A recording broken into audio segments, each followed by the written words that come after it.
Yo Minasan, c'est la Ligue des Nakama, moi c'est Insike, Mr. Prince. Et aujourd'hui on va faire une vidéo un peu spéciale, ça va être une vidéo en deux parties, consacrée à, consacrée à un combat de... La légendaire rivalité. La légendaire rivalité, certains diront aussi pseudo-rivalité. Oui, aussi, parce que bon, il y a des fois... Rivalité, ouais, si on veut. Les deux entreprises s'entendent bien, moi je tire pas dans les potes. Voilà, moi je dirais plutôt ça. Je me rappelle même Stanley quand il avait travaillé sur des trucs d'ici. Oui, voilà. Voilà. Et avec les artistes qui vont des deux côtés, tout ça, c'est une fausse rivalité, mais bon. Donc, DC Comics vs Marvel. Ouais. Donc la première partie va se consacrer plutôt aux comics. Ouais. Et on fera une autre partie qui sera plus consacrée au cinéma. Donc là, ce sera DCEU VS Marvel Cinematic Universe. Ouais. Donc là, c'est les comics. Donc DC Comics vs Marvel. Donc point positif et point négatif. Quel point positif on a du côté de DC Comics? Des personnages iconiques. C'est le premier truc qui te vient à l'esprit. C'est clair. Batman, Superman, Wonder Woman, Justice League, tout le tralala, quoi. Bon, en fait, s'il y a bien une différence entre DC et Marvel, c'est que DC... c'est les premiers. Oui, c'est ça. C'est les premiers, donc forcément, il y a un côté emblématique. Voilà, forcément, ils sont arrivés, ils ont posé les bases. On a le premier super-héros. Voilà. C'est ça. Puis, comment dire? Parce que par exemple, un point positif qu'on pourrait donner à Marvel, de leur côté à eux, c'est que eux, par contre, leurs héros sont plus humains. Oui. Alors du coup, pour moi, c'est un point positif des deux côtés. Oui. Le côté des personnages iconiques du côté de DC Comics et les personnages plus humains du côté de Marvel. Ça dépend. Ça dépend un peu de ton humeur, de ton délire. Moi, je trouve que les personnages DC Comics sont plus iconiques, évidemment. Mais du coup, c'est ça que je voulais dire, c'est qu'il y a une différence, de politique entre les deux. C'est-à-dire que DC Comics, ils ont toujours voulu nous présenter des héros dieux, en fait. La Justice League, c'est les dieux du Mont Olympe. Voilà. Voilà.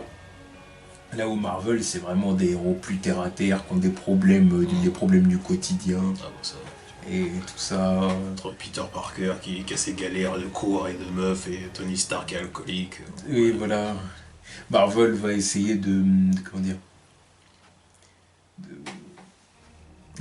plonger ses héros dans des problèmes de société, des problèmes de société, que ce soit le communautarisme, l'argent, le racisme, tout simplement la jeunesse aussi, les jeunes en général. Et Marvel est plus là-dedans, là où DC c'est vraiment... c'est limite philosophique du côté DC Comics. C'est en gros, t'as des héros, c'est des dieux.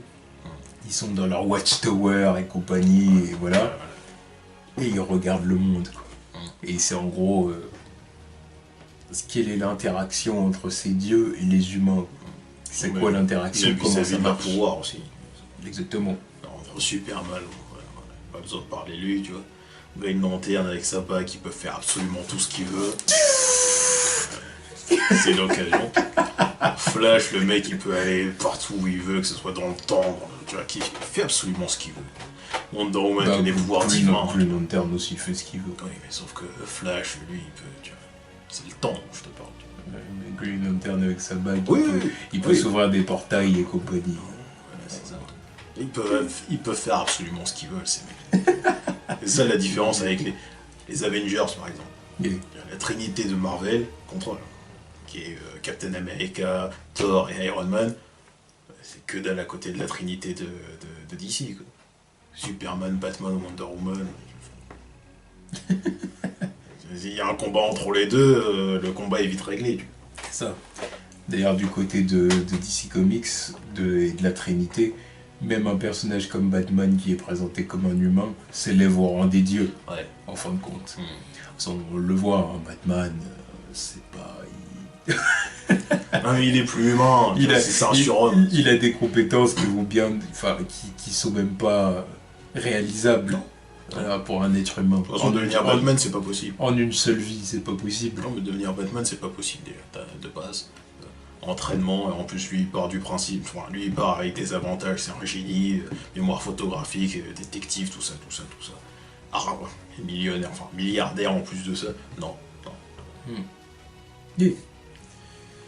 Donc, voilà, quoi, on nous présente clairement des dieux. Moi, perso, je trouve que c'est un point positif, c'est quelque chose qui fait que j'aime beaucoup les personnages de DC. Oui, parce qu'ils sont plus... Parce que c'est une source d'inspiration, tu vois. Exactement. Ils dépassent l'entendement, ces mecs-là. Quand tu les vois faire des trucs, quand tu vois les trucs que Superman y fait, tu te dis, ouais. Et en même temps, du côté de Marvel, j'aime beaucoup suivre des histoires de Spider-Man où en gros, il est il est face à des problèmes de la vie de tous les jours, voilà. Et du quotidien et tout ça, ou même des personnages comme les Fantastic Four. Ouais, c'est vraiment c'est la famille, les disputes familiales. Voilà. Sur fond de cosmique ou de fantastique, exploration, tout ça. Exactement. T'as Johnny qui veut faire ceci, cela, la grande sœur qui veut la dissuader. Ouais. Alors voilà, c'est pas pareil. C'est pour ça que la plupart du temps, je suis pas d'accord avec les gens qui disent oui, tu peux plus t'identifier à Batman parce qu'il est humain. Fuck non. Fuck non.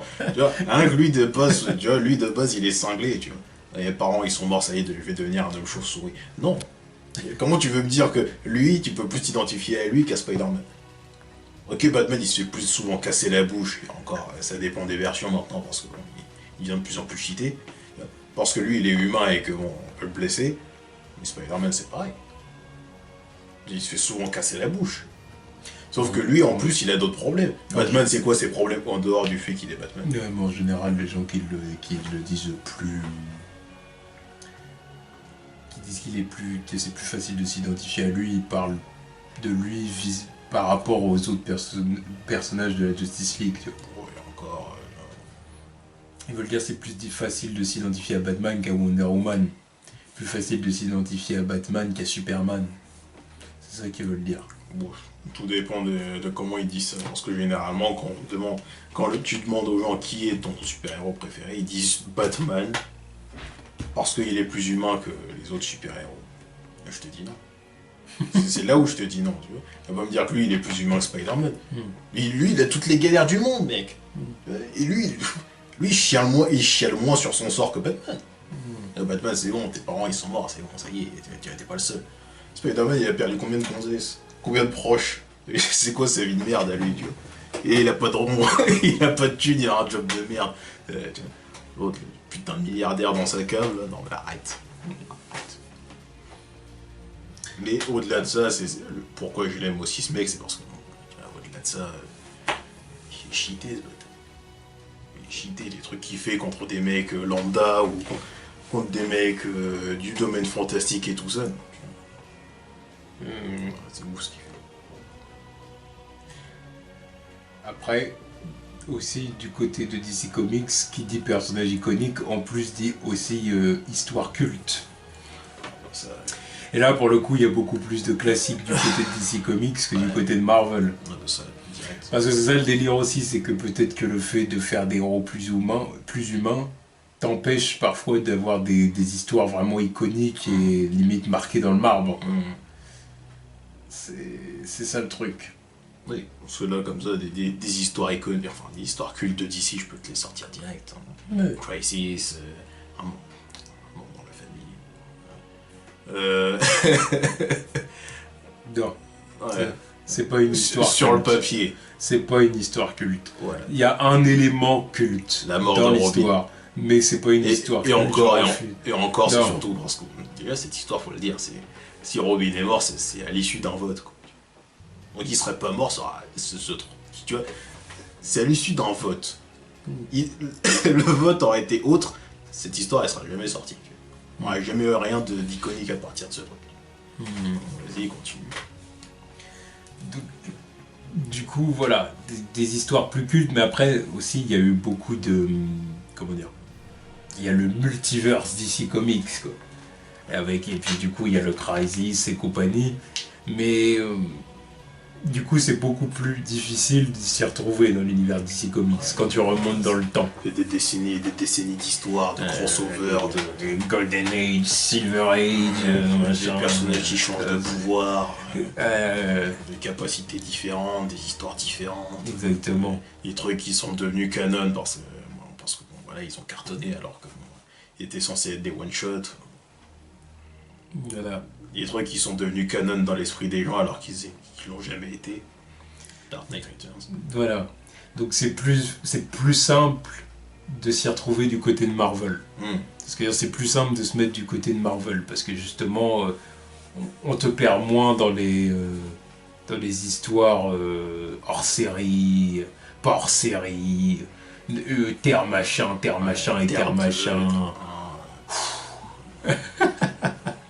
Alors, attention, il y a du côté de Marvel aussi, il y a eu des tonnes et des tonnes d'histoires. D'histoires de crossover, etc. Voilà, etc. Donc c'est aussi compliqué de prendre le train en marche. Oui. Mais c'est moins compliqué que chez DC Comics. Donc ça, quelque part, c'est un avantage qu'à Marvel. Voilà, c'est plus accessible. Encore un autre avantage du côté de Marvel, c'est que l'univers est plus simple à actualiser. Ouais. Tu le vois à partir des costumes déjà. Les mecs, quelles que soient les périodes, tu vois que les costumes ils ont évolué, que ce soit les X-Men, les 4 Fantastiques, Spider-Man, les Avengers. Tu vois que ça évolue avec le temps, les personnages évoluent aussi avec le temps. Parce que vu que eux ils sont plus jeunes aussi. Donc ils essayent de s'adapter à la temporalité, à ce qui se passe en ce moment dans le monde, etc. etc. Alors que d'ici, c'est ça le truc, c'est un des point négatif du fait que ce soit ultra iconique, c'est que y a pas grand chose qui change. Ah, parce que tu peux pas les faire changer plus que ça parce que rien que ces costumes, tu le vois, il a fallu attendre New 52 pour que les gens y changent. Putain. Le truc c'est que les personnages sont tellement iconiques que tu peux presque pas les modifier, quoi. Voilà. Et ça, tu vois, c'est du 50-50 pour moi, parce qu'il y a des fois je veux qu'il y ait du changement, mais quand il y a du changement, des fois c'est négatif, parce qu'ils partent dans des trucs. 52, dénaturer des tonnes de personnages, c'est ça qui m'a cassé les couilles. Tu vois, c'était ça la réponse, c'était bon, bah voilà, on peut actualiser le truc, sauf que tu vois, on s'en mêle un peu les pinceaux avec certains personnages. Et c'est pour ça que Marvel, de ce côté-là, a un réel avantage. Un réel avantage, c'est que les personnages sont tellement, créés à vocation, c'est comme ce que j'ai dit tout à l'heure, ils doivent s'inscrire dans le monde moderne et dans les problèmes sociétaux et tout du moment et sociaux, c'est ça. Que c'est simple de les actualiser, alors que les personnages DC Comics, c'est des dieux. Voilà. Donc comment tu vas... Dans les origin stories, ils ont beaucoup actualisé les trucs, parce que la plupart c'était dû... Ils ont surtout eu leur pouvoir suite à des accidents à l'époque où on testait beaucoup de trucs, la radioactivité, le nucléaire, le voyage spatial. Il y a beaucoup de trucs à changer depuis, parce que ça ne le fait plus maintenant. Oui. Même un personnage comme le Punisher, combien de fois ils l'ont actualisé, parce que le Vietnam c'est fini, non? C'est fini, donc à chaque fois qu'il faut l'actualiser, il faut changer dans quelle période il a combattu avec l'armée. Alors que chez DC, eux ils ont rien qui est ancré dans le temps en fait. C'est que tu connais l'histoire, tu sais que Superman il est arrivé sur Terre, voilà, tu sais que Batman, ses parents ils sont morts dans telle situation, que Flash a eu ses pouvoirs comme ça, Green Lantern pareil, sauf qu'à aucun moment on dit que c'est cette période-là. Tu peux l'actualiser, mais sauf que c'est différent. Tu peux pas modifier en fait. À moins que tu veuilles te prendre les foudres des fans, quoi. Que les fans disent quoi. Tu vois ce que je veux dire, tu peux pas y toucher, les mecs, c'est des dieux ces personnages-là, tu vois. C'est des dieux, ils ont une mythologie clairement, une mythologie qui est immortelle. Donc tu peux pas les changer, tu peux pas les modifier tout simplement. Mais le fait qu'ils soient aussi iconiques et aussi grands, les personnages, les héros DC Comics, ça fait aussi qu'ils ont des meilleures origin story. Voilà, c'est ça la différence avec ils ont des origin story justement plus divines, plus mythiques. Ouais, c'est pas un accident, enfin, c'est rarement un accident, tu vois. Le seul qui a ses pouvoirs dus à un accident, c'est Flash, quoi. Ouais. Après, Superman, Wonder Woman, Batman, Green Lantern, c'est souvent, tu vois, on pourrait dire c'est le destin à chaque fois. Oui. C'est le destin qui frappe. Quoi. Ça relève plus de la... c'est des divinités, quoi. Ouais.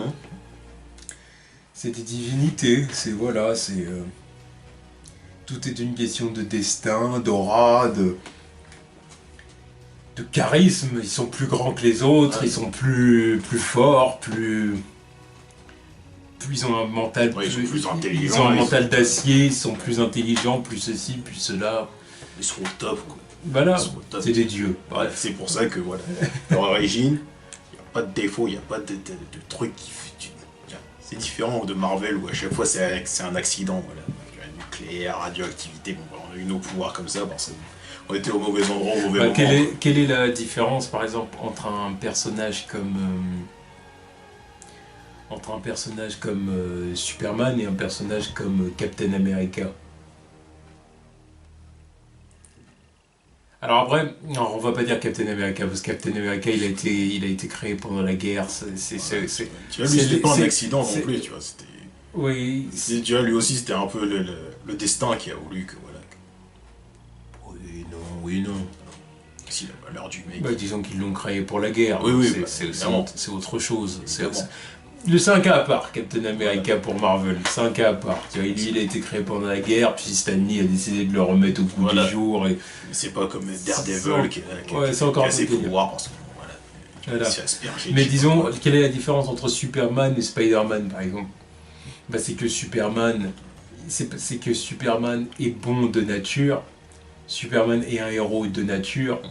Superman n'a pas eu à apprendre à être un héros. Tu vois, il a ça en lui. Ouais, sa mission, elle est là. Voilà, c'est une mission. C'est une mission. Voilà, c'est une mission divine. C'est son père l'a envoyé sur Terre pour sauver les humains. Point barre. Superman, toutes les références bibliques. Voilà, c'est ça. Alors que tu vois, voilà. Bon, après maintenant, histoire de lui insuffler une part d'humanité, on dit qu'il a été élevé par les humains.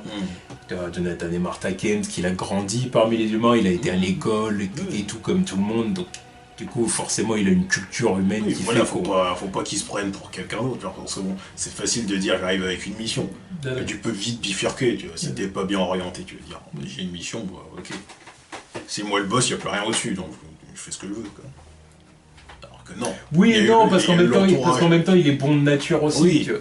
Oui, il est bon de nature. Il est bon de nature et il a eu aussi le fait qu'il y a eu le bon entourage autour. Oui, voilà, c'est sûr. C'est pour ça qu'ils arrivent avec des trucs Elseworld où, ok, il est bon de nature. Et s'ils arrivent dans le mauvais environnement, ça peut vite partir en couille, machin. Oui. C'est vrai. Donc, Superman, c'est ça. Mais alors que Spider-Man, lui, de son côté... Lui, c'est le hasard. Oui, puis à la base, Peter Parker, si tu regardes les comics des années 60 de Stan Lee et Steve Ditko, c'est plutôt... Il y a des moments où Peter, ça peut être un peu un connard. Oui.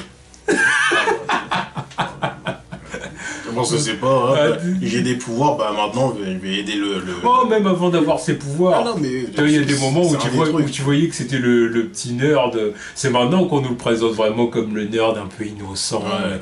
Mais tu voyais bien dans les années 60 que Peter Parker c'était un connard un peu. Puis c'est jusqu'au moment où il fait la connerie de trop.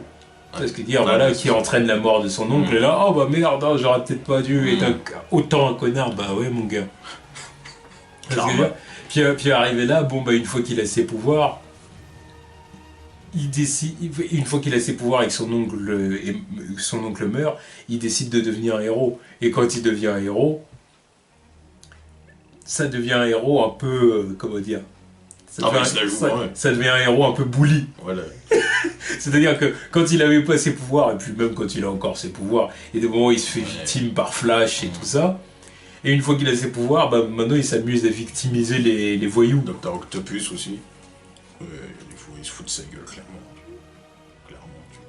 Ouais, mais même sans aller jusque-là, parce que le Docteur Octopus, il y a des moments où il peut le mettre en difficulté. Donc c'est un héros.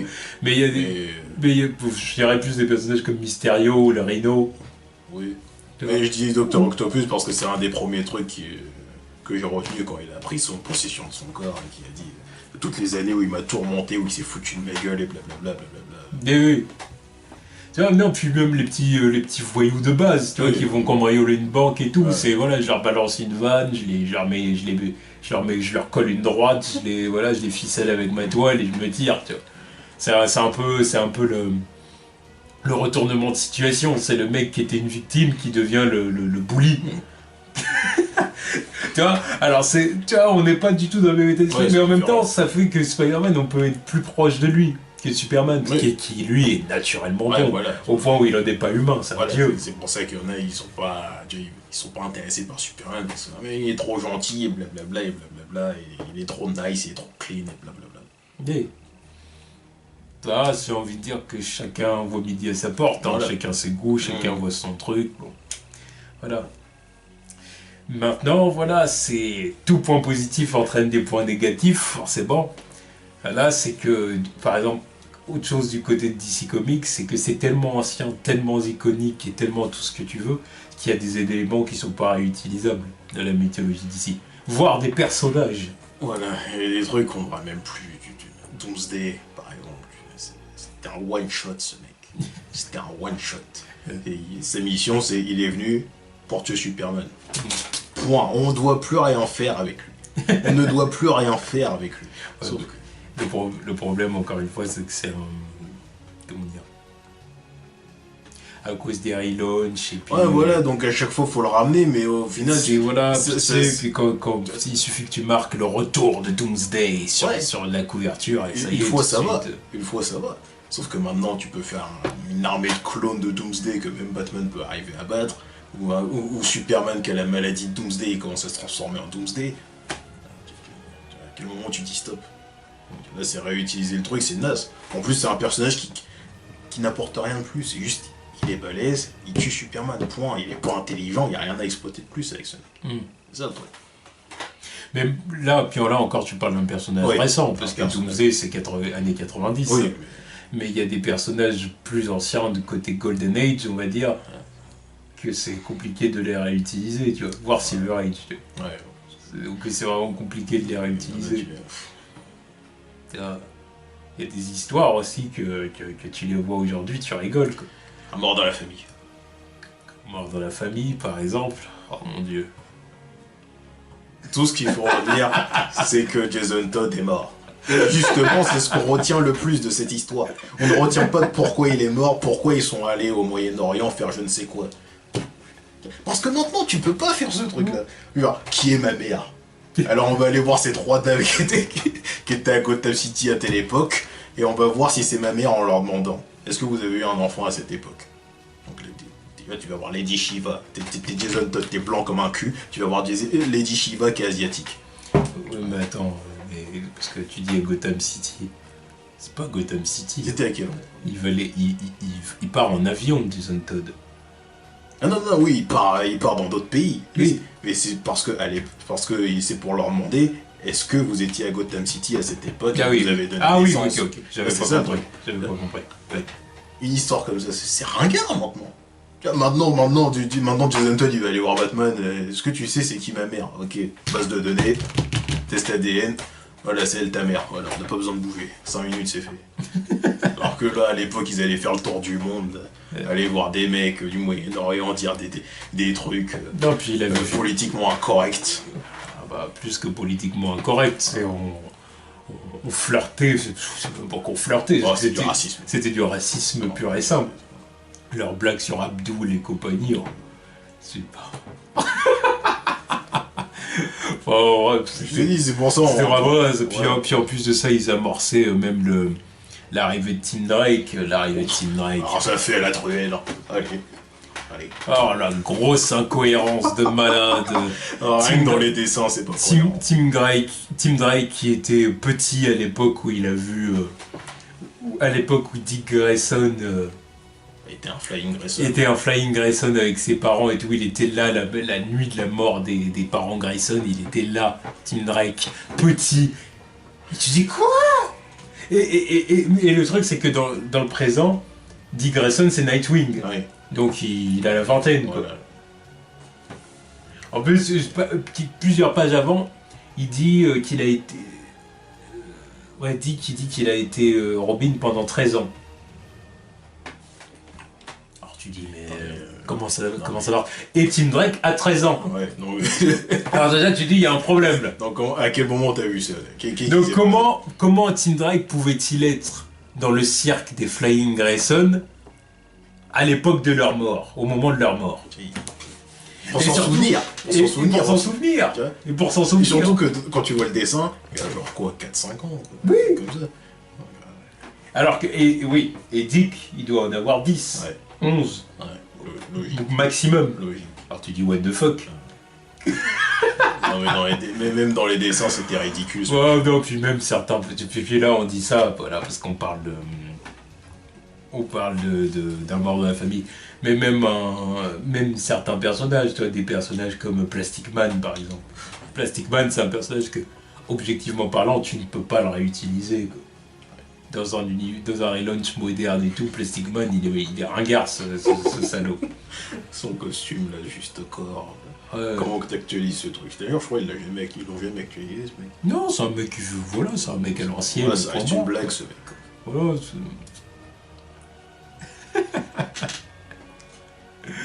voilà. Mais en même temps, voilà, c'est ce qui fait aussi la force de DC Comics, c'est qu'il y a tellement d'histoires, il y a tellement de périodes, et tellement de choses, et voilà.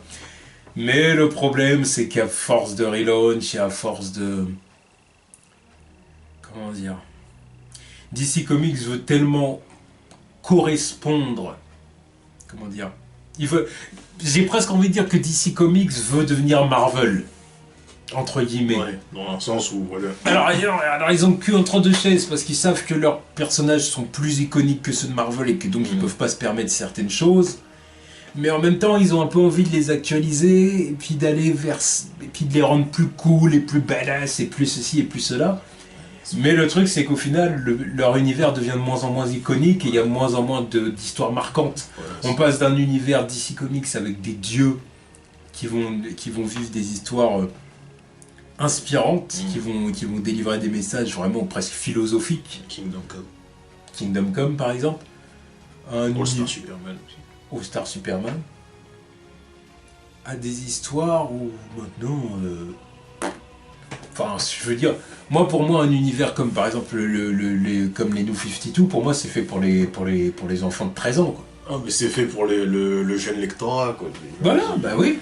Les gens qui découvrent. Ouais. L'intention de départ est louable, c'est normal. Oui.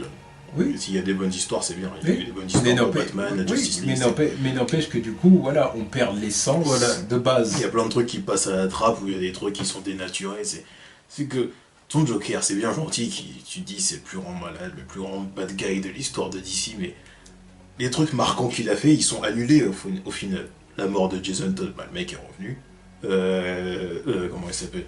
Barbara Gordon qui est en fauteuil roulant. Bah, il est plus en fauteuil roulant. Donc au final, le Joker, il a fait quoi de marquant? Rien. Donc tes histoires iconiques. Ton Joker, il est plus tellement iconique vu que bon, tous ces grands faits d'armes, ils sont plus là. Ouais, c'est dérangeant. Voilà. C'est il compte sur le fait que toi, en tant que fan, t'es pas oublié ce qu'il a fait avant, quoi. Mais c'est ça. Et en même temps, ils disent, c'est ce que tu disais l'autre fois, c'est le pseudo relaunch. Voilà, c'est ça le truc. C'est pareil de l'autre côté, mais c'est que avec tellement d'histoires, tellement de même eux, ils se perdent, quoi. Voilà, c'est difficile, très difficile de faire quelque chose de nouveau. Parce que si tu fais un truc de nouveau, tu fais un reboot total, bah, les gens ils vont s'attendre à voir les trucs iconiques. De toute façon, retravailler, réécrit. Sauf que si tu les réécris, ça n'a plus la même gueule, ça n'a plus la même saveur. C'est ça qui est chaud avec DC et Marvel, c'est qu'il y a tellement de trucs. En fait, moi par exemple, du côté de Marvel, j'aurais ce que j'aurais voulu, enfin ce que je voudrais, ne serait-ce que l'espace d'une journée, c'est retourner dans le passé puis lire en direct la mort de Gwen Stacy par exemple. Voilà. C'est cool. C'est cool hein, d'être un fan et de savoir, et de connaître l'histoire. Mais je m'imagine, je me mets à la place de ceux qui ont eu la chance à l'époque de découvrir l'histoire en direct. Le choc, tu vois, Gwen Stacy, c'est la nuque qui se brise, tout. Puis après, tu comprends qu'elle est morte, tu te dis, bordel de merde, c'est quoi ça? Il a pas réussi à sauver sa meuf, c'est nouveau ça. Alors que maintenant, on arrive à une époque, voilà, on est jeune, donc les trucs là, on les a pas vus, on sait tout ce qui s'est passé, donc on a ces parcelles d'informations, mais ça te fait pas le même effet. C'est bon, c'est bon. Pour ça, on va aller voir le film au cinéma, on sait que Gwen Stacy va mourir. Alors que les gens qui ont jamais lu les comics, évidemment, pour eux c'est un truc de ouf. Mais si nous on est connaisseurs, ouais, bah, elle va mourir. ou si dans un film on dévoile Doomsday, bon bah on dit bah Superman il va mourir. C'est ça le truc. C'est vrai. Y a pas vraiment de... Tu vois, ça c'est des deux côtés, il n'y a pas vraiment de marge de manœuvre. Tu peux pas tellement rebooter le truc, faire un truc renouveau, tu vois, parce que les gens ils s'attendent à voir des trucs qu'ils ont déjà vus, quoi. Ouais, bah c'est-à-dire que la mythologie dépasse le récit, quoi. Ça. On va dire ça comme ça. C'est qu'en fait, voilà, quoi, maintenant, c'est presque en fait, il n'y a plus rien à dire. Il n'y a plus rien à dire, tout simplement. Ouais. Au plus dire, ils peuvent te pondre une histoire qui va être cool, comme ça, sur le moment, mais ça sera pas mythique. Voilà, ça sera pas mythique. Ça va être une histoire un peu mouchoir de poche. Tu vois. Non, c'est même pas mouchoir de poche, c'est Kleenex. Vraiment, tu te dégages. Tu vois, le problème d'ici, c'est le problème Marvel aussi. Quand ils ont fait Ultimate, à la base, ça partait d'une bonne intention. C'était cool. Ça s'inscrivait dans l'époque. Tu voyais clairement que c'était l'époque. Ah, mais déjà, tu vois, c'est ce qu'on disait tout à l'heure, c'est plus simple avec Voilà, Marvel. c'était l'époque début 2000. Tu voyais que les mecs, ils avaient le look de l'époque, tout ça. Sauf que plus ça avance, plus t'arrives au point où tu te dis, bon, bah voilà, si c'est un reboot. Si c'est un reboot, il va falloir qu'il fasse certains trucs qui ont déjà été faits. Mort de Gwen Stacy, il n'est jamais arrivé parce que bon voilà. Mort de Gwen Stacy. Quoi? Il y avait eu la mort de Gwen Stacy. Quand? Dans Ultimate Spider-Man, il y avait eu la mort de Gwen Stacy. Elle est revenue après. Elle était revenue. Hein, oui, elle était revenue. Oui, parce que elle était revenue parce que je me rappelle du moment où. Je me rappelle qu'elle a interagi avec Miles Morales, donc elle est revenue. Donc ça pue la merde. Oui, mais mais il me semble. Et en plus, la Gwen Stacy, c'est pas la même. Je me demande si c'était pas un clone ou un truc comme ça. Ouais, donc voilà. Du coup, pour la faire revenir. Super idée, réadapter la saga des clones.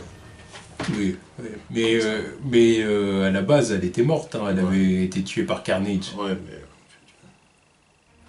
Là aussi, chier sur le concept. Là. Tu vas les tuer par Carnage. En plus, bah voilà, c'est parce Gwen Stacy. Mais c'est ce qu'on disait, c'est parce qu'ils ont pas voulu répéter encore. Oui, mais justement, c'est ça le truc. Ils ont pas voulu répéter, donc t'arrives à des moments où ton truc il ressemble plus à rien. Quoi. Oui. C'est ça. Bon. Après. Disons qu'ils essayent. Ils essayent. Et ils vont continuer à essayer. Hein. Ils essayent.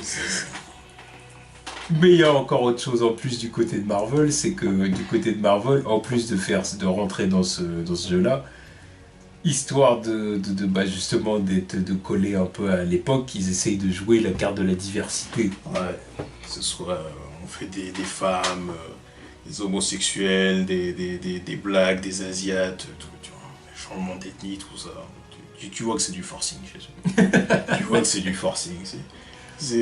Vraiment, ça devient un argument de vente, quoi. Bah oui, c'est ça. Mais sauf que les gens, ils la voient la carotte aussi. Parce que tes plus grands héros, voilà, tout le monde change. Captain America, c'est plus Captain America. Bon, enfin, si, il est là, mais bon, il a été remplacé par Falcon. Thor, c'est plus Thor. Bon, il fait je sais pas quoi de son côté. Maintenant, c'est Jane Foster. Iron Man, c'est plus Iron Man, c'est Riri Williams qui est Ironheart. Spider-Man, il est toujours là, mais Miles Morales, il est là à côté. Et il y a Spider-Gwen à côté.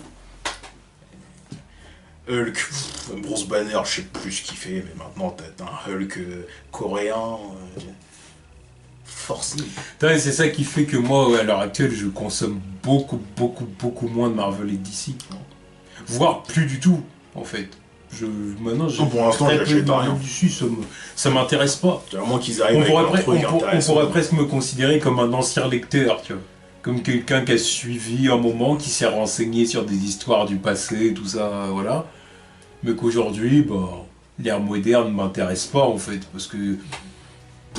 C'est quoi le propos, en fait? C'est dur aussi. Il n'y a pas de propos, ça sert à rien, c'est zéro, tu vois, enfin... Voilà, quoi. Moi, maintenant... Il y a plus à acheter qu'à prendre, en ce moment. Voilà. Ou si t'achètes un truc, c'est vraiment parce que c'est une histoire à l'ancienne que t'as pas en collection, puis du coup tu l'achètes. Ou alors si t'achètes un truc, c'est parce que voilà, parce qu'il y a la version cinéma qui arrive et tu veux t'informer. Au pire, oui aussi. Parce que c'est ce qui va arriver. Parce que je vois qu'il y a la nouvelle série Black Panther qui va sortir, je vais la pécho. Et parce que je sais qu'elle est bien aussi. On veut la pécho pour me préparer. Voilà. Et sinon, la plupart du temps. Et ça nous permet d'enchaîner sur le cinéma, du côté de Marvel, défaut de Marvel. C'est qu'en plus, leur univers papier devient un peu le miroir de l'univers du cinéma. C'est-à-dire que l'univers du cinéma a clairement dépassé leur univers papier. Ils n'en ont plus rien à foutre. Ils font battre les couilles. Voilà, clairement, voilà, il y a des milliards à se faire du côté du cinéma, pourquoi s'en mettre évidemment, il y a du comics. Voilà, il y a plus d'argent à se faire au cinéma pour pas se faire chier avec les comics qui vendent même pas des 90 000 $, enfin des 90 000 ventes par an. Oui, par an. Ouais. Ça sert à quoi? Ouais, on expérimente, on introduit quelques trucs dans les comics histoire que ça va faciliter l'adaptation au ciné, mais. Voilà. Ça devient un peu un laboratoire, les comics, quoi. Ils vont faire en sorte que les personnages des comics ressemblent à l'acteur qui joue au cinéma, des trucs comme ça. Ça, et puis non mais Marvel ils cassent les couilles aussi, tu vois. Pour les X-Men ils servent presque plus à rien. Pour les remplacer par les Inhumains. Voilà. Les Fantastic Four passent à moitié à la trappe parce qu'ils vendent plus, et puis Fox. Ça devient ridicule ce truc. En tout cas, voilà, c'est un peu ce qu'on avait à dire sur DC Comics et Marvel du côté des comics. Et la question finale, c'est, malgré tout, de quel côté on est? DC Comics, plutôt DC Comics ou plutôt Marvel? Moi, à titre personnel, j'ai déjà dit, mais je le redis, plutôt DC Comics quand même. Ouais, parce qu'il y a plus de trucs iconiques chez eux, quoi. Tout simplement, c'est ça, c'est qu'ils sont plus iconiques. Du côté de Marvel, j'aime les personnages de Marvel, attention, je dis pas que Marvel, j'aime pas. Mais je préfère les personnages de DC, tout simplement parce que pour moi, à mes yeux, c'est des dieux. Oui, c'est la base, c'est le concept des même exemples, des super-héros. Voilà. Ils vivent des aventures plus grandes que la vie, quoi. Voilà, tout simplement. Tout simplement. Voilà, j'ai besoin, parce que si tu veux, de lire une bonne histoire de Superman pour me sentir... Tu vois ce que je veux dire, pour me sentir bien inspiré et dire voilà, c'est cool. J'ai besoin de lire une histoire de Batman pour voir à quel point il se dépasse. Quitte à le poursuivre, qui leur croque dans les égouts ou je sais pas quelle connerie, j'ai besoin de voir ça. Tu vois. Mais qui connaît les plans de sa ville par cœur. Voilà. Est-ce que c'est possible? Là, c'est quand je vois des trucs comme ça, je me dis putain, il est ailleurs. J'ai besoin de voir Green Lantern nous balancer son speech, son Green Lantern Oath. Voilà, le serment. In brightest day, in blackest night, no evil shall escape my sight. La suite. Let those who worship evil's might beware my power, Green Lantern's light. Ah ouais, c'est écrit là en plus. Voilà, c'est pour ça. Non, il n'y a que le début. Il n'y a que le début. Il n'y a que le début. Ouais, donc ça, en vrai, il connaît la suite, c'est bien. Validation. Ça va pas ou quoi? Oh. Donc voilà, c'est... Moi, je suis plutôt du côté de DC Comics quand même. Ouais, DC aussi. Même si je suis d'accord que DC Comics, c'est un univers c'est plus difficile à actualiser, c'est sûr. C'est plus difficile, voilà, parce que c'est tellement mythique que le mythe dépasse le récit, comme on a dit. Et au bout d'un moment, tu peux plus rien faire, quoi. Bon, alors sinon, voilà, tu fais des relaunchs, tu relances, tu ramènes les personnages, mais au bout d'un moment, ça devient fatigant, quoi. Tu dis, ouais, c'est bon, on a compris. Puis au bout d'un moment, c'est plus à la hauteur. Tu dis, attendez, là, c'est plus du tout à la hauteur des comics que vous sortiez avant. Là, c'est ridicule ce que vous faites. C'est sûr. Mais malgré tout, je suis de leur côté. Pour moi, ça relève de la mythologie, quoi. Voilà. Donc la prochaine fois, on fera une vidéo. La deuxième partie, ce sera... du coup, là, c'était DC Comics vs Marvel. Donc la prochaine fois, ce sera DCU vs MCU. Là, ça va faire débat. Préparez-vous. Préparez-vous. C'est autre chose. Disons que c'est autre chose. Là, c'est complètement différent. Ouais. Parce que là, du côté des comics, il y a des... comment dire? il y a tellement d'années à explorer pour pouvoir parler des comics comme ça, tu vois. Alors que du côté du cinéma, c'est beaucoup plus simple de faire la liste, quoi. C'est beaucoup plus simple. Après, par exemple, la prochaine fois, on va faire DCU vs MCU, mais on peut même parler des films, comment dire, des films DC et des films Marvel qui sont sortis avant les univers partagés. Donc on pourra parler aussi de ça. Vous verrez, mais c'est sûr que c'est pas pareil. Vous verrez la transition qui sera faite entre eux. Parce que ce qu'on a dit là, ça s'applique au cinéma. C'est exactement pourquoi il y a des problèmes au cinéma de part et d'autre. Oui, c'est lié à ce qui se passe dans les comics, hein, c'est sûr. Mais bon, du coup, ça, on réserve ça pour la partie 2 la prochaine fois. Là, c'était la vidéo DC Comics vs Marvel partie 1. Part 1. Voilà. Tchuss.